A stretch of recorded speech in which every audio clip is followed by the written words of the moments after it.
제가 금속판을 어떤 태양전지에서 전기를 걸어주는 방식을 사용하시면 전자 들뜨는 현상으로 태양 에너지로 인해서도 에너지를 받고 이쪽으로 이렇게 전자를 걸어주는 방식으로 전류가 좀 더 많이 생성된다 했죠. 자유전자가 활성화돼서 그러는데요. 이쪽을 다시 이렇게 교류 전기로 해서 빼는 이런 방식으로 하면 더욱더 그러합니다.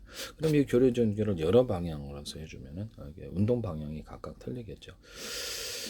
수용액 같은 데는 마이크로웨이브 전파, 이게 되게 전자레인지에서는 이렇게 교류 전기를 걸어주는데 걸었다 뺐다 이런 식으로 해가지고 물이 이게 그로 인해서 이렇게 왼쪽 오른쪽 도는 현상이 일어난다고 나와 있는데, 그래서 원자 같은 경우에는 보통 이렇게 어떤 좌우로 움직인다고 합니다. 이런 운동이 일어나게 교류 전기를 걸었을 때는, 또는 전자는 위아래 진동이 일어난다고 그래요. 운동 에너지를 준다는 것이죠. 이렇게 그럼 교류를 여러 군데서 걸어줘 가지고 이것을 해줬을 때 그런 운동이 무작위로 일어나게 될 것이다.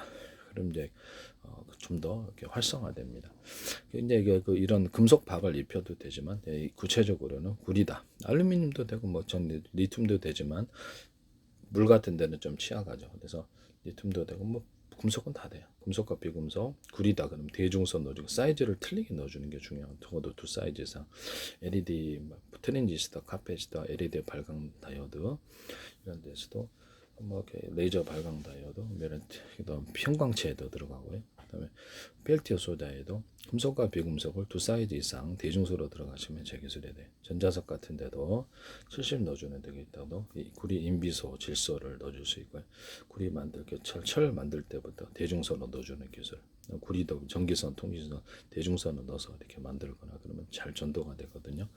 인비소, 질소, 이렇게 흑연, 탄소도 섞어줄 수 있고, 구리선, 통신선, 광선미선도 이렇게 대중소로 만드시면 되겠죠. 전자잉크도 거의 구리판이다 그러면 대중소로 넣어주고, 이온적으로 넣어주고, 인비소, 질소 이런 것들을 흑연, 탄소를 섞어주고, 이건 자유전자로 좀 더 많이 생성되고 화합물로 만들어도 되고 반응하도록 놔도 되고, 그래서 옆에 이렇게 연구자 자처석을 해서 전기를 딱 페인팅 구조로도 되는데, 딱 전기를 걸어주면 교류 전기를 해서 들뜨게 이쪽으로 끌어올 수 있는데, 교류 전기 여러 방향으로 할 수 있어요. 그래서 외부 회로를 통해 빼도 되고, 전기를 걸어주고 좀 들뜨게 해서 외부를 빼는 이런 방식도 됩니다. 그리고 물에다 전기 분해할 때도 교류 전기를 해주면은 물의 회전 방향이 마이크로웨이브 파트처럼 해가지고 좌회전, 우회전 이렇게 회전하거나, 그래서 서로 파행이 되는 되게 마이크로웨이브 전파, 적외선파, 기타 여러 개 전파를 회전 방식으로 돌려서도 할 수 있는데, 물에다가도 금속 조각들을, 금속을 가루를 대중선 넣어주거나 이온을 넣어주거나 인비소, 질소 이런 데 이렇게 흑연, 탄소를 첨가시켜 줄 수도 있습니다. 연구단